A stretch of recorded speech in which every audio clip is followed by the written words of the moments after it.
सबको बहुत जल्दी सबको समझ में आ जाएगा।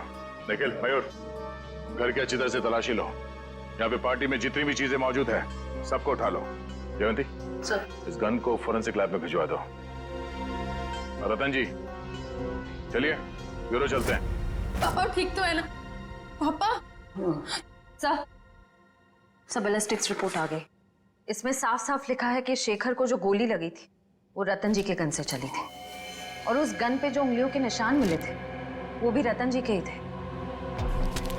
कहिए रतन जी, क्या कहना है आपको इस बारे में? नहीं, कुछ समझ में नहीं आ रहा सर। मेरा सर बहुत भारी हो रहा है। ऐसा लग रहा है जैसे किसी गहरी नींद से जागा हूं मैं। कोई डरावना सपना देखा है मैंने। हाँ, मगर क्या करे, शेखर जी की मौत तो कोई सपना नहीं है। सारे सबूत यही कह रहे हैं कि शेखर का खून तुमने किया है। मैंने कोई गोली नहीं चलाई सर। आप मुझ पर यकीन क्यों नहीं कर रहे सर? तो फिर वो गोली क्या अपने आप शेखर जी के शरीर में गई? कुछ याद नहीं आ रहा है मुझे।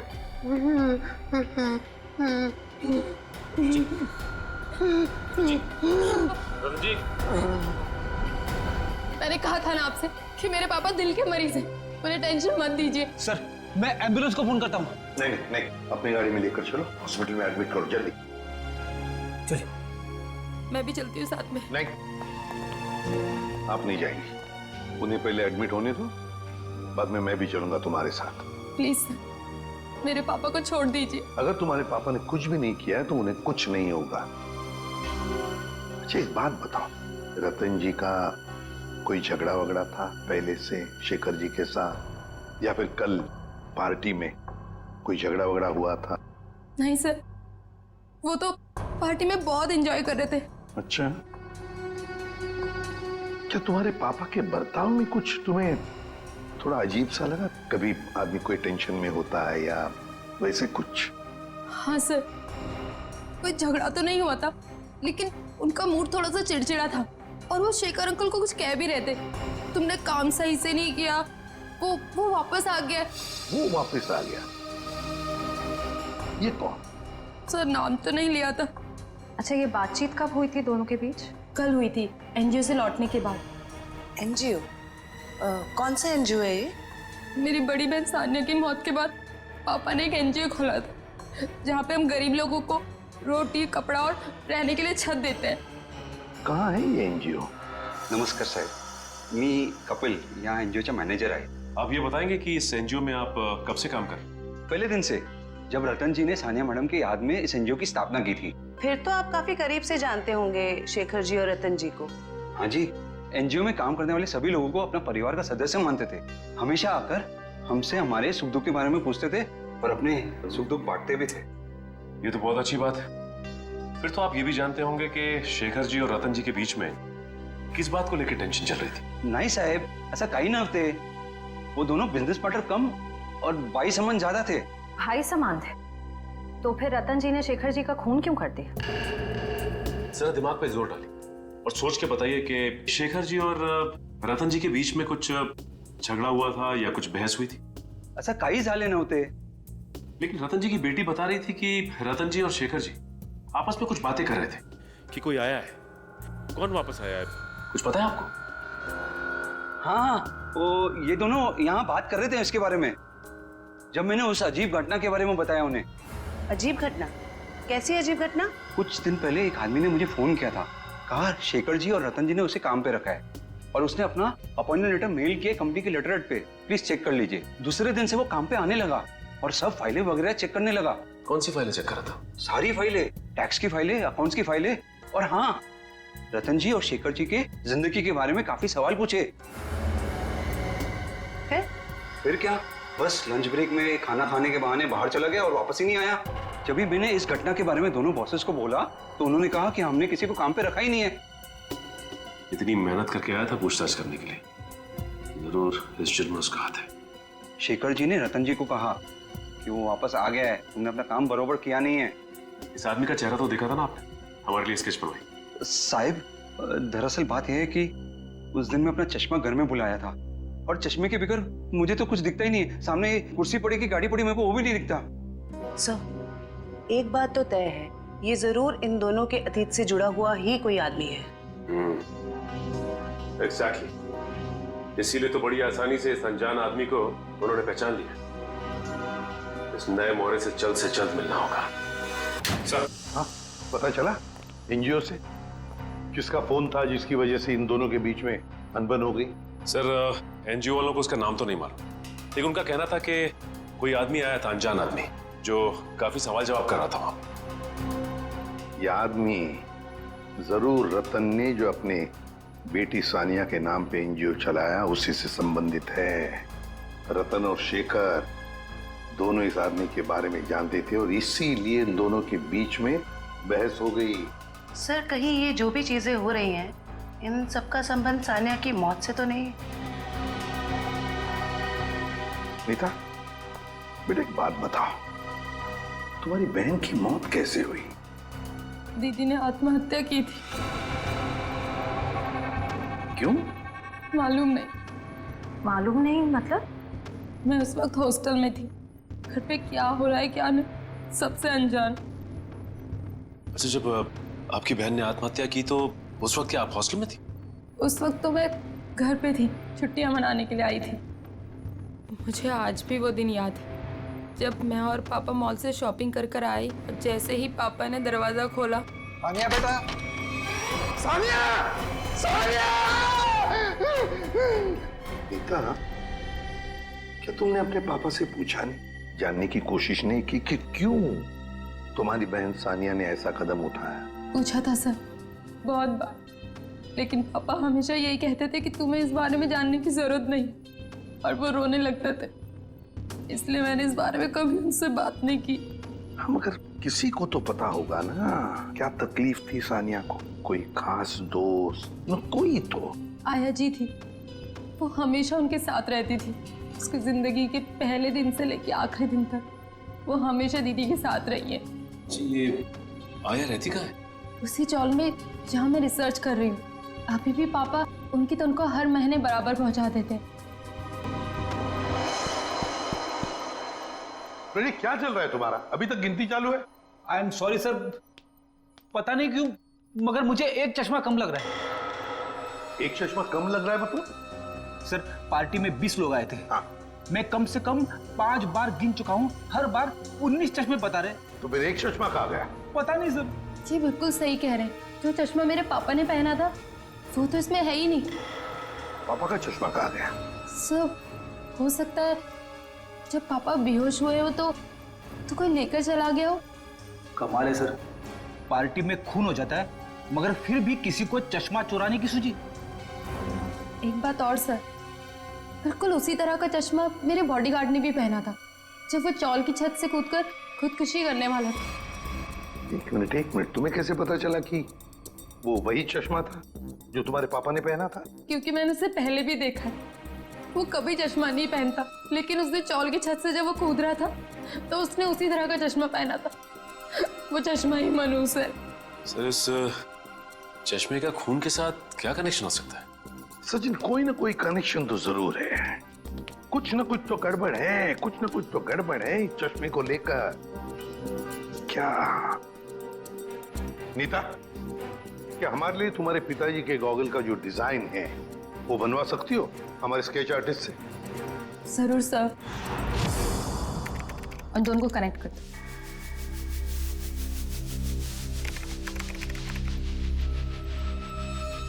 Sir ready. ठीक है, थैंक यू। कमाल का डिजाइन है ये इस चश्मे का। सर, ये चश्मा तो कस्टम मेड लगता है, क्योंकि रेडीमेड चश्मों की डिजाइन ऐसी नहीं होती। हाँ श्रेया, ये ऑर्डर देख के, डिजाइन देखकर बनाया गया चश्मा है ये। पता लगाना पड़ेगा शहर में ऐसी कौन सी दुकानें हैं, कितनी दुकानें हैं जो इस तरह के चश्मे बनाती हैं। फिर सानिया की आया के बारे में भी पता लगाना पड़ेगा। हेमलता जी, कौन है? आप सानिया की आया थी ना? हाँ, पर आप लोग? देखिए, हम सीआईडी से। सीआईडी? माफ करना माँ जी, हम लोग ने आपको परेशान किया। ठीक है बेटा, दिवस भर में आराम ही करती हूँ, पर आप लोग यहाँ कैसे? देखिए इमलता जी, आप सानिया की आया रही बचपन से, है ना? और फिर सानिया ने आत्महत्या भी की, ये तो आप जानती ही हैं। हम ये जानना चाहते हैं कि क्यों सानिया ने क्यों आत्महत्या की।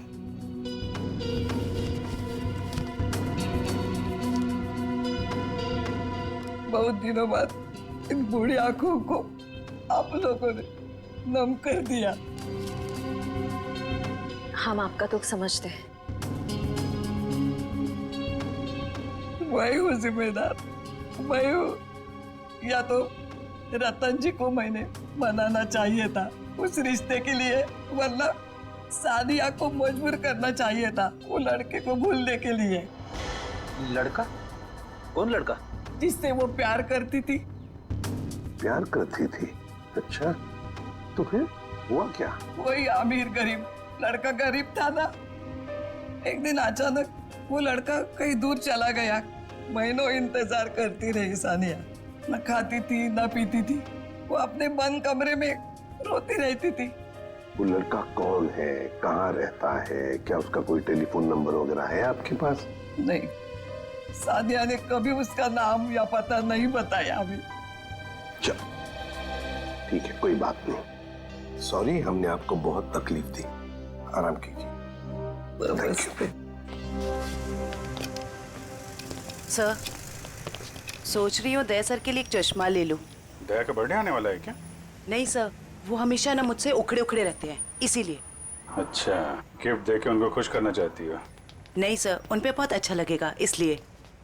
बाद में देखते हैं। एक्सक्यूज मी जी, कहिए किसके लिए चश्मा दिखाऊं? एक मुजरिम के लिए। मुजरिम के लिए चश्मा? मैं कुछ समझा नहीं। जरा ये डिजाइन देखो चश्मे की। ये आपने ही बनाया था ना? जी हाँ, आपको पसंद है? आप लोगों के लिए भी बनवा दूं? नहीं नहीं, आप हमें माफी कीजिए। आपका बनाया हुआ ये चश्मा पहनकर लोग उल्टी सीधी हरकतें करने लगते हैं। कोई छत पे पहुंच जाता है छलांग लगाने, तो कोई किसी को गोली मार रहा है। क्या मजाक कर रही हैं आप? ये सब मेरे चश्मे की वजह से हो रहा है? हम मजाक के मूड में नहीं है। सीआईडी? अब जरा ध्यान से बताओ, किसके लिए बनाया था ये? एक मिनट सर।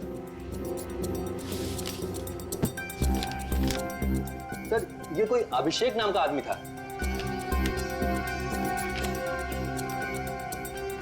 क्या बात है सर, नाम भी है, एड्रेस भी और फोन नंबर भी है। कॉल करो जी।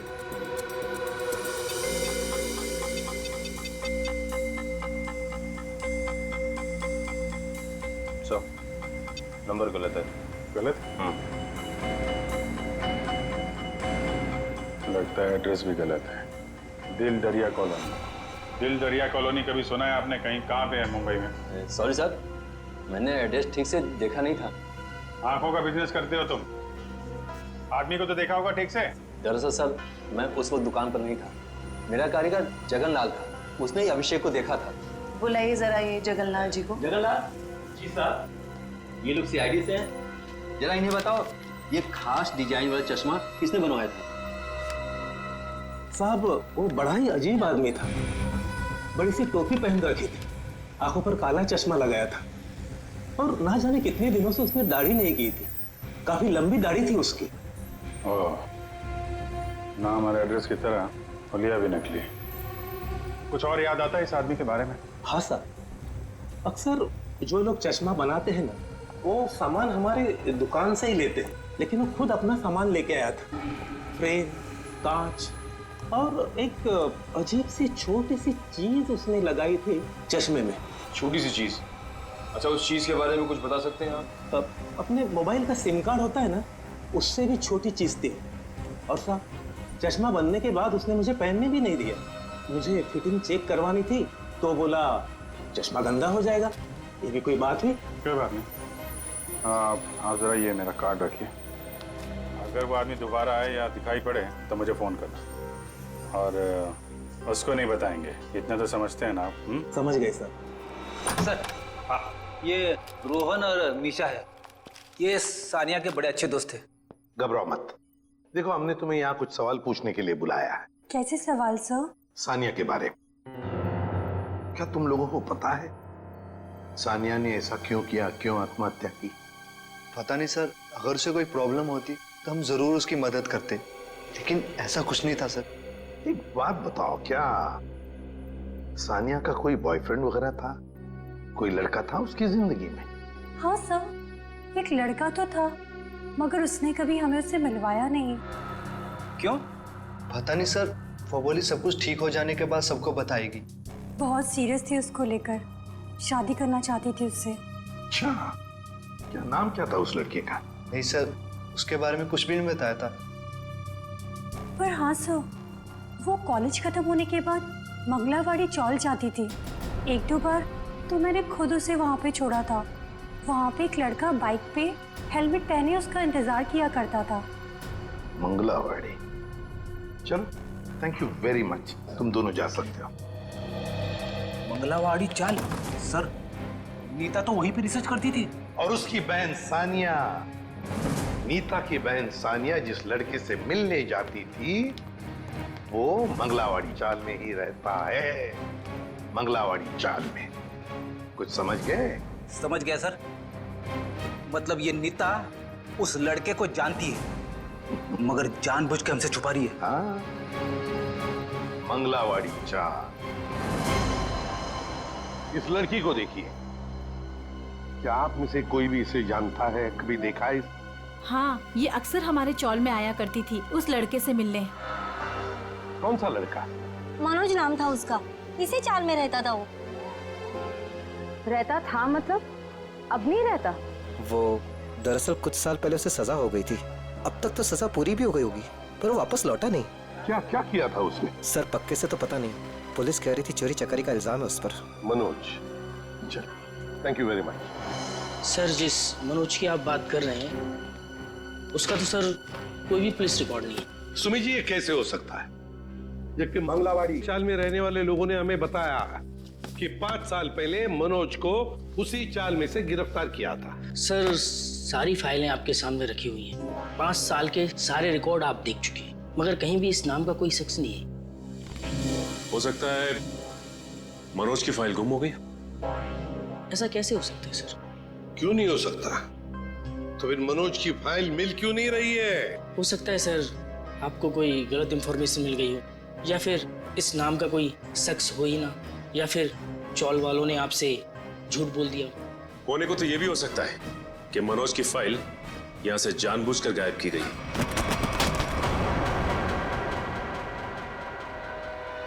रवि जी, क्या हुआ? तबीयत बिगड़ गई क्या? ये अचानक पसीना क्यों आने लगा? अरे कांपने क्यों लगे तुम? और अचानक ये फाइल छूट कैसे गई तुम्हारे हाथ से? नहीं सर, ऐसी कोई बात नहीं है। हमसे कोई भी कुछ भी छुपा नहीं सकता। बताओ क्या बात है? भागता किधर? लगता है सर ये बिना दवा खाए इसकी बीमारी ठीक होगी नहीं।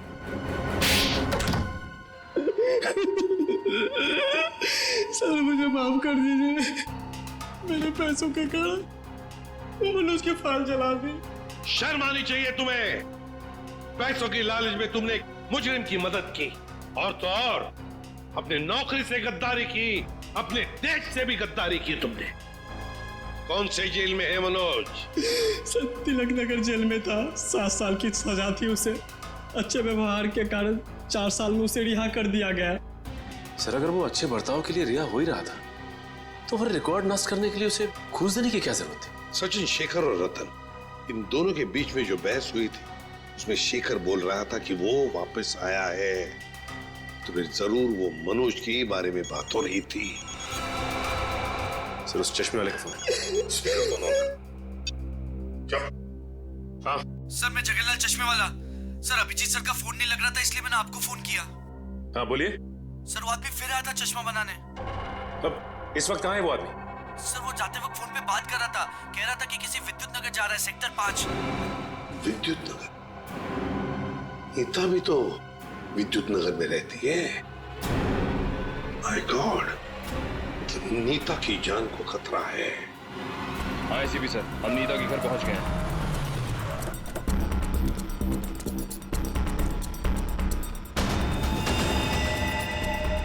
ओह नो, ये नीता छत पे क्या कर रही है? इस इसे रोकना होगा। नीता!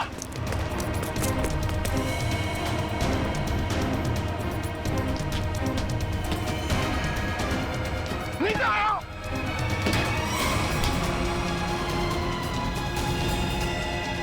तो हाथों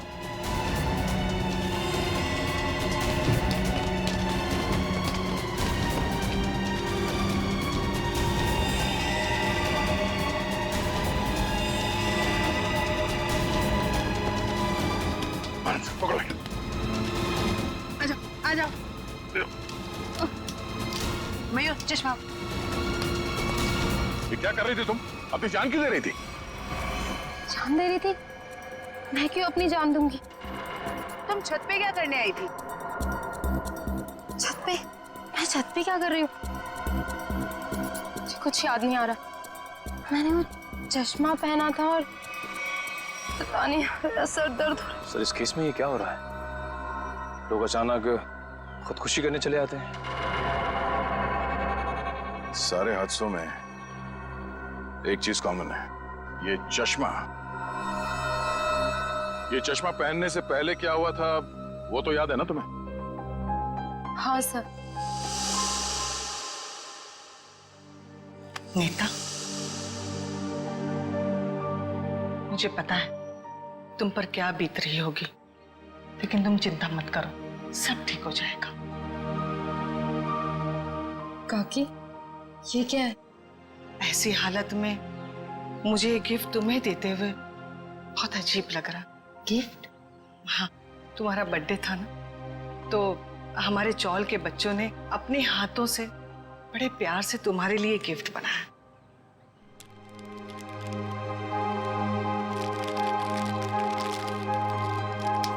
चश्मा?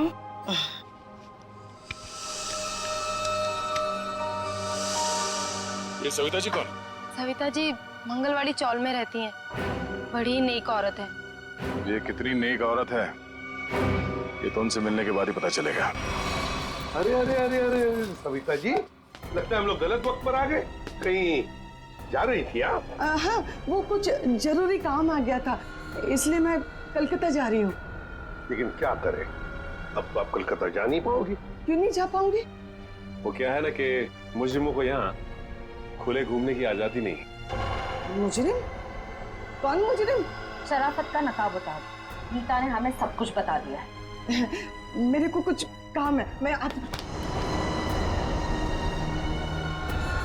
तक तुम्हारी उम्र का लिहाज कर। मुझे सख्ती बरतने पे मजबूर मत करो प्लीज। बताइए। मैंने जो कुछ किया अपने बच्चों के मौत का बदला लेने के लिए किया। बच्चों की मौत का बदला? हाँ, नीता के पिता रतन ने मेरे दोनों बच्चों को मार डाला, अपने बिजनेस पार्टनर शेखर की मदद लेके। जान ली? लेकिन क्यों?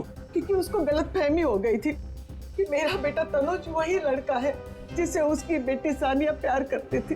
क्यों हुई ऐसी गलतफहमी?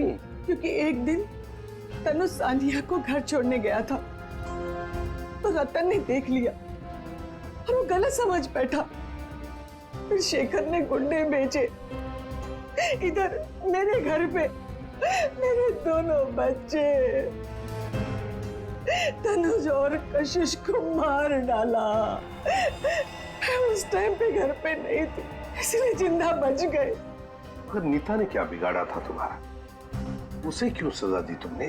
क्योंकि रतन ने मुझसे मेरे बच्चे छीने साहब। उसको वही दर्द देना चाहती थी।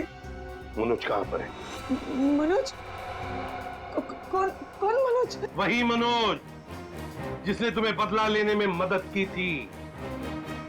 साहब, मेरे को नहीं मालूम। बताना तो पड़ेगा ही। ये जादू वाला चश्मा कहाँ से बनवाया? मनोज कहाँ पर है? आइए आइए जनाब, आप ही का तो इंतजार था। आइए। बड़े खुश नजर आ रहे हो, क्या बात? क्या है? बात ही ऐसी बॉस, आज मैं आपको एक कमाल का जादू दिखाता हूँ। देख साउंड के मेरे पास मजाक करने के लिए वक्त नहीं है, जल्दी बता। अरे यार 2 मिनट, हमेशा काम करते रहते हो, जरा जादू देखो प्लीज प्लीज। तारिका लेके आओ। सब देखो देखो देखो क्या होता है, देखो ये लीजिए सर। Very good. सचिन, यार तुम ये जरा चश्मा पहन लो। चश्मा? लेकिन मैं ही क्यों सर? अरे पहनो पहनो, मैं हेल्प करता हूँ तुम्हारी।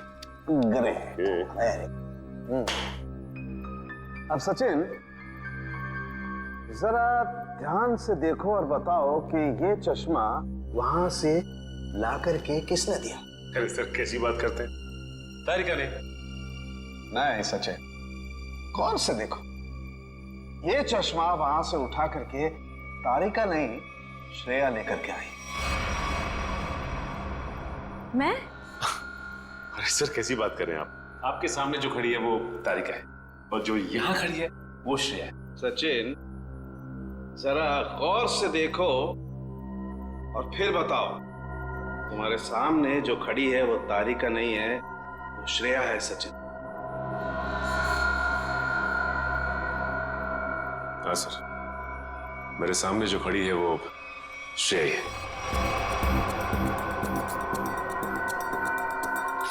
सचिन, ये मेरी गन दो।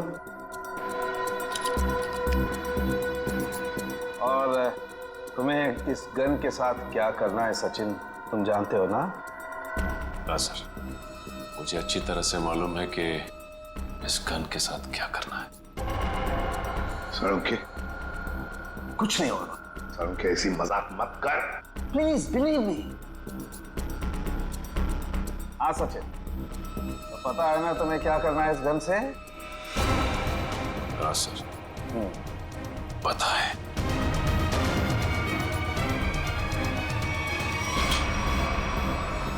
लाओ सचिन, ये गन मुझे दे दो। अब ये चश्मा भी तुम्हारा उतार देना है।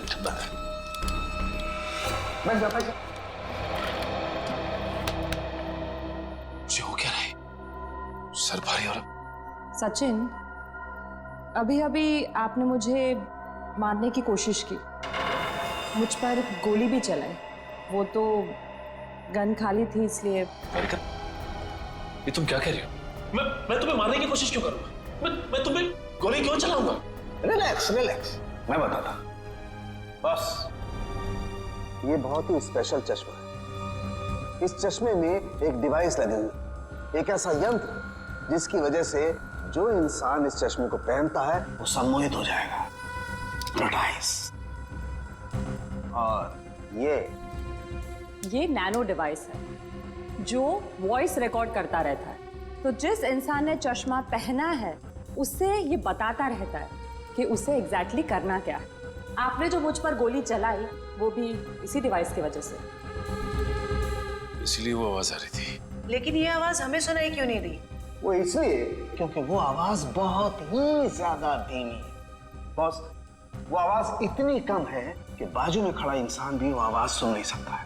और जैसे ही ये चश्मा उतारा जाता है, आदमी भूल जाता है कि उसने जब वो चश्मा पहना था क्या किया था उस वक्त। एग्जैक्टली। और इसीलिए रतन जी को ये याद नहीं था कि इन्होंने शेखर पे गोली चलाई। और उस बॉडीगार्ड को भी इसीलिए पता नहीं चला कि वो कब छत पर गया और कब छलांग लगाई।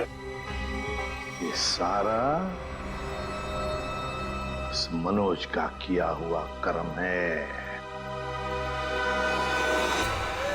अब वो वक्त आ गया है जो मैंने अपनी पूरी जिंदगी में किया, वो सारे कर्मों का हिसाब होगा। अफसोस, पाप का घड़ा उनमें से भी भारी है, लेकिन मेरी जैसी औरत का जीने का कोई अधिकार नहीं है, कोई अधिकार नहीं है। उम्मीद करती हूँ अगले जन्म में अच्छा इंसान बनने की कोशिश करूंगी।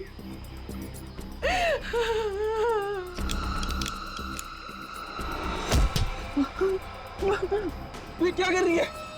उतार चश्मा, उतार। मेरा बच्चा आ गया। तूने जहर पिया? आई, ये क्या किया तूने? मेरे को नहीं पता मैंने ऐसा क्यों किया। बेटा, मेरे को माफ कर दे, हमारे साथ इतना ही था। नहीं आई, आई नहीं, आई।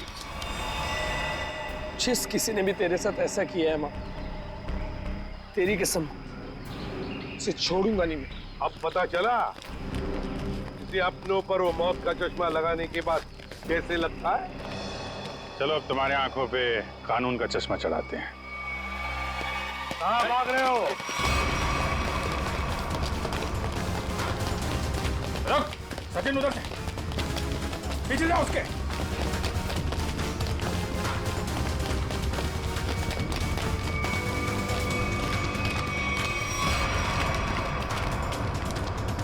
Wish you many happy returns of the day. Happy birthday. Thank you so much. अब जेल की चक्की पीसने की तैयारी करो। सविता जी भले मेरी असली माँ ना थी, पर वो मेरे लिए मेरी माँ से भी बढ़कर थी। उनके बच्चों के मरने के बाद उन्होंने मुझे ही अपना बेटा माना था। मतलब तनुज और कशिश के बाद? हाँ, उन दोनों बच्चों की मौत कोई हादसा वादसा नहीं थी, बल्कि उनका खून हुआ था, जिसे किया था नीता के पिता रतन कुमार ने, और मुझे झूठे रॉबरी के केस में फंसाया भी उन्होंने ही था। इसलिए मैंने प्लान बनाया, बदला लेने का प्लान।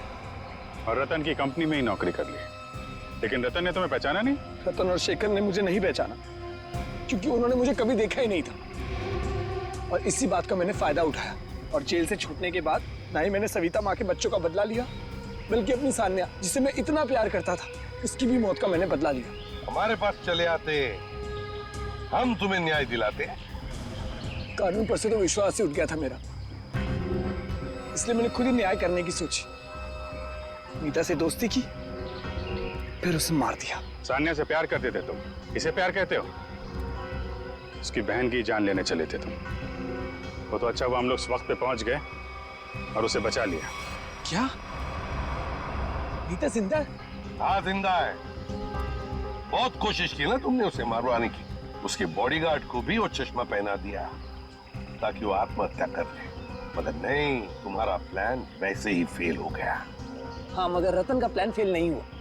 मैंने वेटर के जरिए उसे खूनी चश्मा पहनाया और उसी के जरिए उसी के दोस्त को मरवा दिया। और फिर हमारे आने से पहले वो चश्मा तुमने गायब कर दिया। तो फिर वो चश्मा सविता के जरिए तुमने नीता तक पहुंचा।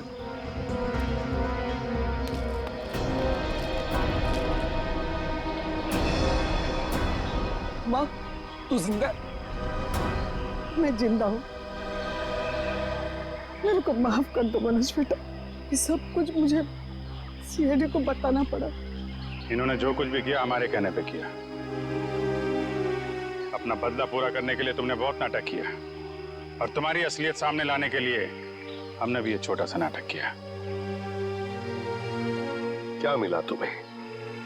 इस बदले की आग ने तुम्हें कहां से कहां पहुंचा दिया। अब जेल की सलाखों के पीछे सड़ते बैठना। कानून तुम्हें कड़ी से कड़ी सजा देगा, शायद फांसी ही होगी। कितना मारोगे मुझे?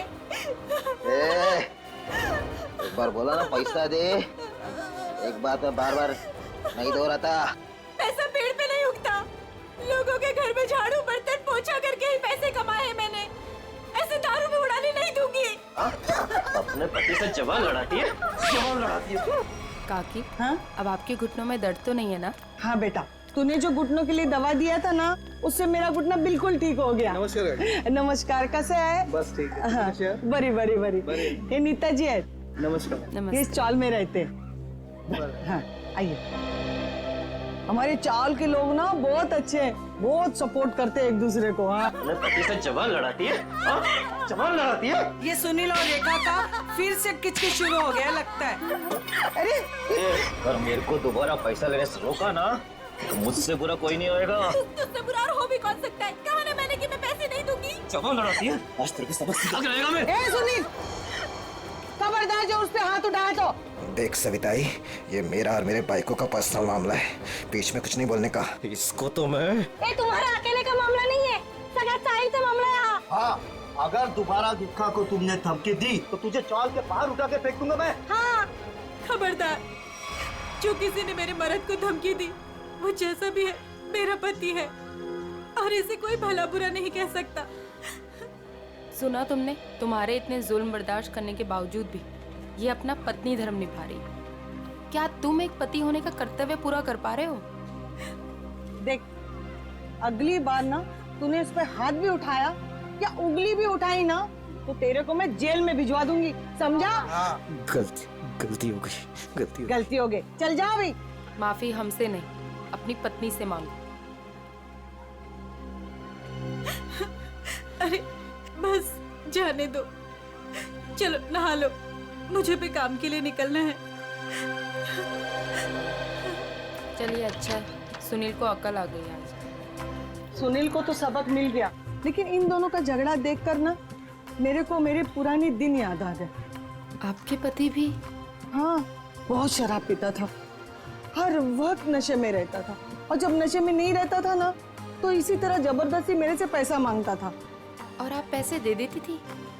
हाँ, क्या करती? और जब मैंने पैसा देना बंद किया ना तो मेरे सारे गहने, कपड़े, घर का सारा सामान, यहाँ तक कि घर का पूरा अनाज भी बेचना शुरू कर दिया। और फिर एक दिन यही शराब उनको मुझसे दूर ले गई और लीवर फेल हो गया। आई एम सॉरी, मुझे ये सब नहीं पता था। अब आपके पति के बाद आपके घर में कौन कौन है? मेरे 2 बच्चे थे, अनुज और कशिश।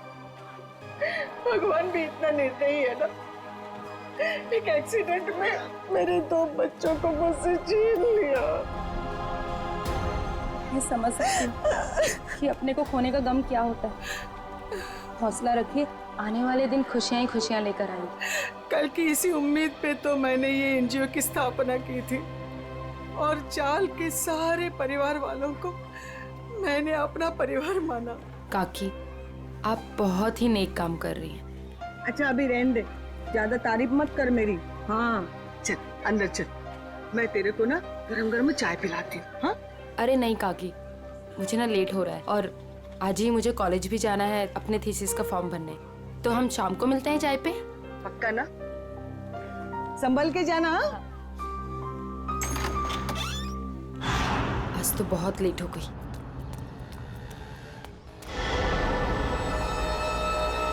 ये तो वही लड़का है, आज तो इस रोमियो को सबक सिखा कर रहूंगी। हेलो ओए मिस्टर, हेलो, रुक, कब से मेरा पीछा कर रहा है? रुक, भागता कहाँ है? रुक। भाग गया, पता नहीं कहाँ कहाँ से आ जाते हैं। पर सविता आई, मुन्नी को स्कूल भेजकर क्या फायदा? बाद में उसे शादी करके चूल्हा चौका ही तो संभालना है। यही तो गलत मानसिकता है उर्मिला। शिक्षा ग्रहण करने के लिए जितना अधिकार लड़कों का है ना, उतना ही लड़कियों का भी है। आज हमारे देश में ज्यादातर परिवारों में महिलाएं उतना ही आर्थिक सहयोग देती है जितना कि पुरुष। क्यों नीता, मैंने ठीक कहा ना? बिल्कुल कहा। आज के जमाने में स्त्री का अस्तित्व उसके पिता या पति पे निर्भर नहीं करता। लड़की को भी पूरा अधिकार है कि वो अपनी पहचान बना सके और समाज के साथ कंधे से कंधा मिलाकर आगे बढ़ सके। क्या बात है, आप दोनों के विचारों से हम सब सहमत हैं। हाँ। तो मुन्नी का स्कूल जाने का पक्का हो गया। पक्का। ये फिर से यहाँ आ गया। लगता है इसको सुबह की डांट का कुछ असर नहीं हुआ। कौन है ये नीता, तुम जानती हो? नहीं काकी, पता नहीं कौन है और कहाँ से आया है, लेकिन रोज मेरा पीछा कर रहा है। अरे पहले क्यों नहीं बताया? चलो जमकर खबर लेते हैं आज इसकी। चलो चल। हेलो, तुम मेरा पीछा करते करते यहाँ तक आ गए? क्या कर रहे हो? चाहते क्या वहाँ? अरे कहाँ जा रहे मैं तुमसे बात कर रही हूँ। अरे सुनाई दे रहा है कि नहीं दे रहा है? क्या हो गया इसे? अरे सीढ़ी, अरे ये तो छत, अरे छत के ऊपर जा रहा है। कहाँ जा रहे हो? एक किधर जा रहा है ये? रुको। हाँ, अरे क्या कर रहा है? अरे नीचे उतर। अरे खोपड़ी सटक लिया तुझी, क्यों जान देना चाहता है अपनी? अरे बोल ना कुछ। अरे बोल। मैं यहाँ कैसे आया? इधर क्या कर रहा हूँ मैं? तेरे को नींद में चलने की आदत है क्या? हाँ? कब से बुला रहे थे तेरे को? ड्रामा मत करो, बताओ कि मेरा पीछा क्यों कर रहे थे? मैं बात करती हूँ। बेटा देख, तेरे दिल में ना जो कुछ भी है सच सच बता दे। तू नीता को पसंद करता है क्या? वो बात नहीं है, मैं तो नीता जी का बॉडीगार्ड हूँ। इनके पिताजी ने मुझे इस काम पर रखा था कि इनकी मैं रक्षा करूं। उन्होंने ये भी कहा था कि इनको पता न चले। झूठ मत बोलो, मेरे पापा मुझसे बिना पूछे कुछ नहीं कर सकते। मैं सच कह रहा हूँ। ये मेरा आईडी कार्ड।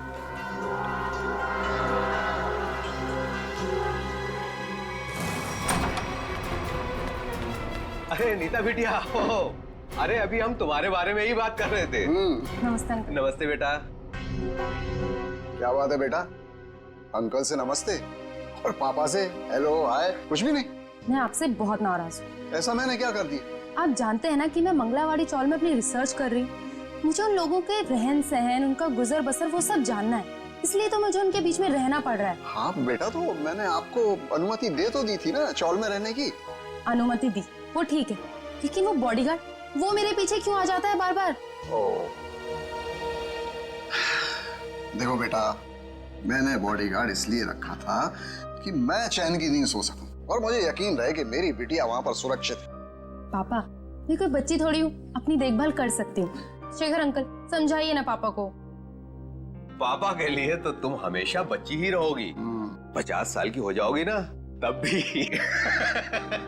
आप भी ठीक है, आप भी ना पापा की तरफदारी कर लो। अरे नहीं नहीं बेटा, हम तो आपकी ही तरफ हैं। देखो रतन, ये अच्छी बात नहीं है भाई। नीता बिटिया को उसकी पर्सनल स्पेस मिलनी चाहिए। लेकिन शेखर, तुम्हें तो पता है ना शहर में जुर्म कितने बढ़ गए हैं। अब मैंने एक बॉडीगार्ड रख लिया तो कौन सा पहाड़ टूट गया यार। मुझे ना आपसे कोई बहस नहीं करनी। कल मेरा जन्मदिन है और ये मेरा जन्मदिन का गिफ्ट कि नो बॉडीगार्ड। अरे हाँ, कल तो नीता बिटिया का जन्मदिन है। अरे यार, मैं तो बिल्कुल भूल ही गया था। लेकिन मैं कैसे भूल सकता हूँ मेरी प्यारी प्यारी बिटिया का जन्मदिन। मैंने जन्मदिन की खुशी में एक बहुत बड़ी पार्टी रखी है। पार्टी? ठीक लगा ना बेटा? Happy birthday Nita. Thank you so much, please enjoy. Nita बेटा, जन्मदिन की ढेर सारी शुभकामनाएं। भगवान करे तुम्हें मेरी भी उम्र लग जाए।